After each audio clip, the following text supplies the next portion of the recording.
Hello students, welcome to online classes by SM Children Academy. Today I will teach you class 5 English Grammar Lesson 5 Pronouns और जिसका कि आज हम क्या पढ़ने जा रहे हैं, पार्ट 1 पढ़ने जा रहे हैं। इससे बिफोर चैप्टर में आप नाउन के बारे में पढ़ चुके हैं, नाउन पॉजेसिव केस के बारे में पढ़ चुके हैं। आज हम क्या जानेंगे, pronoun. How many parts of speech? There are 8 parts of speech. First is noun, second pronoun, third adjective, fourth is adverb, fifth interjection, sixth conjunction, and seventh is preposition, and etc. In this video, I will talk about pronoun. यानी हम second parts of speech यानी pronoun के बारे में पढ़ेंगे। हिंदी में pronoun और English में pronoun, अब दोनों ही सब्जेक्ट में बहुत पहले से क्लास 1 से पढ़ते आ रहे हैं। आज हम इसके बारे में डीपली इंफॉर्मेशन आपको देंगे। What is pronoun? Words that are used in place of noun, जो कहाँ यूज होते हैं? In place of noun, noun के स्पेस पे यूज होते हैं, उसके स्थान पर यूज होते हैं, आर कॉल्ड प्रोनाउन। वे क्या कहलाते हैं? प्रोनाउंस कहलाते हैं। यानी ऐसे वर्ड जो कहाँ यूज होते हैं? नाउन, यानी संज्ञा के स्थान पर जो शब्द प्रयोग किए जाते हैं वो क्या कहलाते हैं? प्रोनाउन। यानी हिंदी में से क्या कहते हैं? सर्वनाम कहते हैं। इसको फिर भी एक एग्जाम्पल से बहुत अच्छे से समझ सकते हैं। Ram reads in class 5, Ram goes to market, Ram plays there. यहाँ बार बार क्या रिपीट हो रहा है? नाउन वर्ड रिपीट हो रहा है और वो क्या है? राम। हियर राम, यहाँ भी राम, सेंटेंस स्टार्ट हुआ फिर राम, फिर सेंटेंस स्टार्ट हुआ फिर राम। यानी बार बार हमें क्या करना पड़ा है? नाउन को ही रिपीट करना पड़ा है। और ये सेंटेंस बोलने में कैसा लग रहा है? बहुत अजीब लग रहा है। लग रहा है आपको? आप भी से बोल के देखिए। Ram reads in class 5, Ram goes to market, Ram plays there. यानी बार बार राम शब्द का प्रयोग किया जा रहा है। तो प्रोनाउन वर्ड क्या कह रहे हैं कि जो शब्द कहाँ यूज किए जाते हैं? In place of noun, noun के स्थान पर यूज किए जाते हैं, वो प्रोनाउन कहलाते हैं। इससे सेंटेंस हमारा पढ़ने में इजी हो जाता है और अच्छा लगता है। तो अब इस सेंटेंस को यूज प्रोनाउन का यूज करके देखेंगे। तो फर्स्ट में अगर फर्स्ट सेंटेंस में हमारे नाउन है तो वो एज इट इज रहती है। नेक्स्ट देखिए, Ram reads in class 5। Ram क्या है? बॉय है, बॉय का नेम है। बॉय के नेम के लिए हम क्या यूज करते हैं? प्रोनाउन में ही यूज करते हैं। He goes to market and यहाँ भी राम के स्पेस पे क्या यूज किया हमने? He plays there। तो Ram reads in class 5, he goes to market, he plays there। इस तरह से बहुत सारे प्रोनाउन वर्ड होते हैं, जैसे he, she, it, they, them, their, etc. These are pronouns और इनका क्या किया जाता है? According to sentence इनका, according to noun इनका क्या किया जाता है? यूज किया जाता है। स्टूडेंट्स अब हम पढ़ेंगे काइंड्स ऑफ प्रोनाउन, यानी प्रोनाउन के कितने भेद होते हैं। There are 7 kinds of pronoun.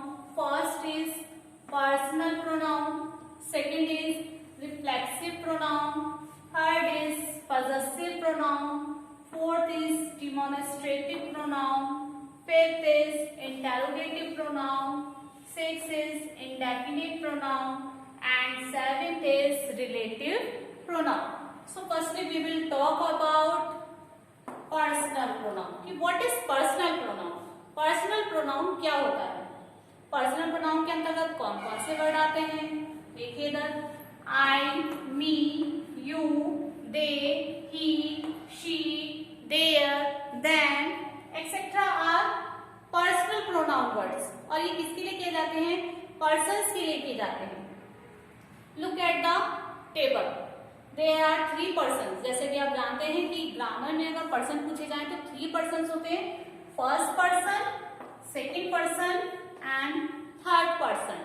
First person में सिंगुलर और प्लूरल दोनों ही तरह के वर्ड होते हैं। सिंगुलर में कौन से वर्ड होते हैं? आई, माई, माइन, मी।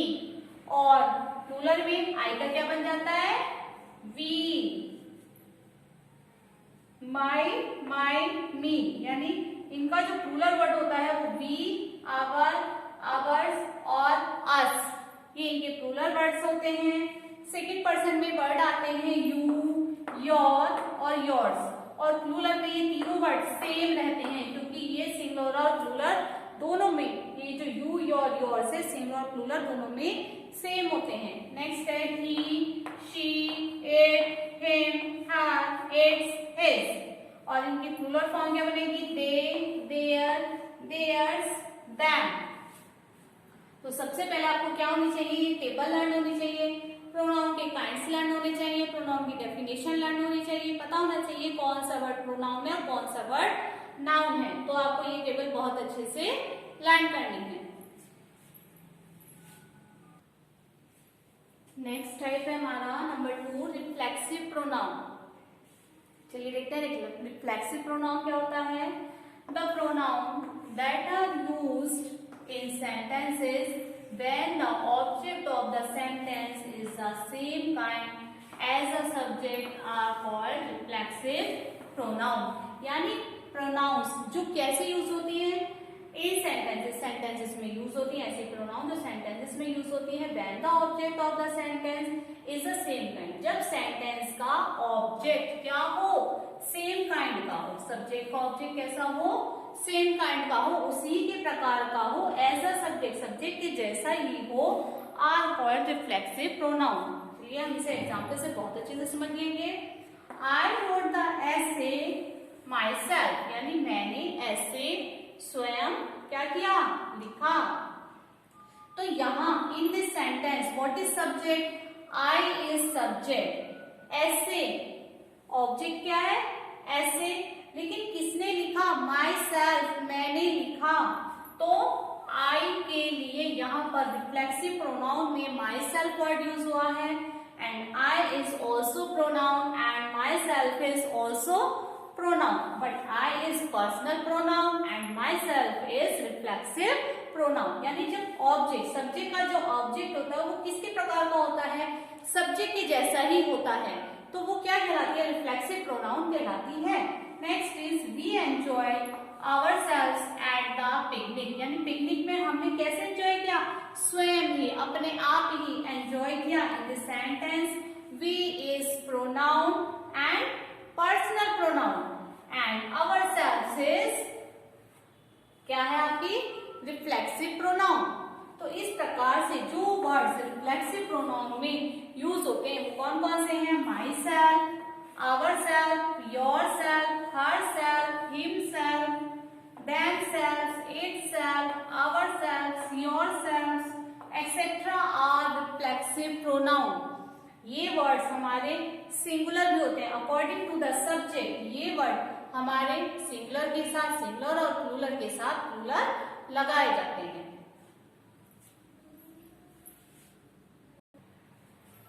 नेक्स्ट देखते हैं नंबर 3, पॉजेसिव प्रोनाउन। इससे पहले चैप्टर में हम क्या पढ़ चुके हैं? The noun possessive. अब क्या है इसमें? बस उन नाउन के स्पेस पे पॉजेसिव प्रोनाउन, यानी अर्थ वही रहेगा, अर्थ सेम रहेगा, यानी जिस चीज पर हमारा अधिकार होता है, जिस चीज के साथ हमारा संबंध बताया जाता है वो पॉजेसिव होते हैं, चाहे वो नाउन हो या प्रोनाउन हो। प्रोनाउंस दैट टेल्स हु और व्हाट ओन समथिंग, कि क्या या कौन, यानी किस पर आपका अधिकार है, आप उसका ओन्स मीन्स उसका मालिक, उसका स्वामित्व किस पर है, आर कॉल्ड पॉजेसिव प्रोनाउन। वे पॉजेसिव प्रोनाउन कहलाते हैं। They take the place of possessive noun, और ये किसका स्थान ले लेते हैं? पॉजेसिव नाउन का स्थान ले लेते हैं। For example, these red shoes are mine, यानी ये रेड शूज, ये रेड शूज किसके हैं? माइन मीन्स मेरे हैं। इन दोनों के बीच, यानी रेड शूज किसको बिलोंग कर रहे हैं? माइन, मुझे बिलोंग कर रहे हैं, यानी इस पर मेरा अधिकार है। तो यहाँ माइन वर्ड क्या है? हमारा पॉजेसिव प्रोनाउन। क्या है ये हमारा? Possessive pronoun. नेक्स्ट देखिए, you drive this car, is it yours, तुम क्या करते हो? इस ड्राइव को कार करते हो। एंड इज इट योर्स, क्या ये तुम्हारी है? यानी कार पर किसका अधिकार है? तुम्हारा अधिकार है। तो यहाँ पर यू क्या है? हमारी पर्सनल प्रोनाउन है, और यहाँ पर योर्स क्या है हमारा? ये हमारी पॉजेसिव प्रोनाउन है, क्योंकि कार पर किसका अधिकार है? योर्स, तुम्हारा अधिकार है। तो योर्स वर्ड क्या हो गया? क्या हो गया? हमारा पॉजेसिव प्रोनाउन हो गया। नेक्स्ट पॉइंट आपको लर्न करना है हमेशा, always come at the end of a sentence, यानी पॉजेसिव प्रोनाउन जो होती है हमेशा सेंटेंस के लास्ट में ही आती है। नेक्स्ट देखिए, टेबल देखिए, first person, second person, third person. First person में सिंगुलर एंड प्लूरल। माइंड क्या है, माइंड वर्ड सिंगुलर में यूज होता है, यानी पॉजेसिव प्रोनाउन में माइंड वर्ड सिंगुलर के लिए यूज किया जाता है, आवर्स वर्ड प्लूरल्स के लिए यूज किया जाता है।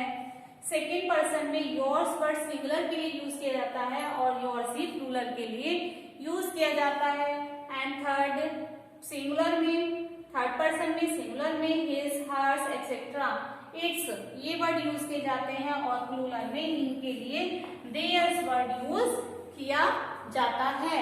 आई थिंक आज मैंने आपको 3 टाइप्स बताया, 3 types of pronoun. I think आपको ये अच्छे से समझ में आ गए होंगे। अगेन आपको इस चैप्टर को रीड करना है जहां तक मैंने आपको रीड कराया, और इसका सेकंड पार्ट हम सेकंड वीडियो में, यानी इसके बचे हुए काइंड्स हम सेकंड वीडियो में पढ़ेंगे। और एक्सरसाइज खुद करने की, उसे अच्छे से समझने की कोशिश कीजिए। Thank you children.